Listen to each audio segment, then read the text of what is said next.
ఒక హ్యాండ్లూమ్ చీరని వ్యూ చేయడానికి దాని బ్యాక్గ్రౌండ్లో మేము ఎంత కష్టపడతామో ఈ వీడియోలో ఇది ఒక చిన్న ఎగ్జాంపుల్ ఏనండి.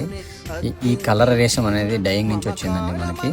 సో దీన్ని మనం నెక్స్ట్ ప్రాసెసింగ్ అనేది చాలా ఉంటుంది అన్నమాట. దీని తర్వాత కూడా ఈ కలరేషన్ని మనం వారు అంటేసిన తర్వాత డోర్లకి ఇచ్చిన తర్వాత అచ్చు పెట్టిన తర్వాత వ్యూ చేయాలన్నమాట. సో ఇంత ప్రాసెస్ ఉంటుందన్నమాట.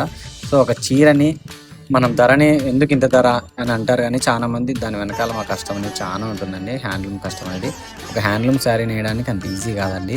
దాని వెనకాల చాలా కష్టమే ఉంటుంది. మాలాంటి వ్యూవర్స్ కష్టము. అందుకే మాలాంటి వ్యూవర్స్కి మీ సపోర్ట్ చాలా అవసరం అండి. నేను ఎంతో కష్టపడి వీడియో చేస్తున్నాను, కానీ సపోర్ట్ అనేది చాలా తక్కువే ఉందండి. నాకైతే వ్యూవర్స్ ఫాలోవర్స్ ఎవరు రావట్లేదు, వ్యూస్ కూడా రావట్లేదు అనమాట. సో మాలాంటి వ్యూవర్స్కి సపోర్ట్ చేసి మా దగ్గర శారీ కొంటే మీకు బాగుంటుంది కదండి, మేము బాగుపడతాం అనమాట. సో ఒకసారి ఆలోచన చేయండి. మీ ఒపీనియన్ని కామెంట్ సెక్షన్లో కామెంట్ చేయండి. అలాగే ఫాలో చేసి పెట్టుకోండి. మన వీడియోస్ అనే అప్డేట్ మీకు అందుతాయండి. థ్యాంక్ యూ అండి.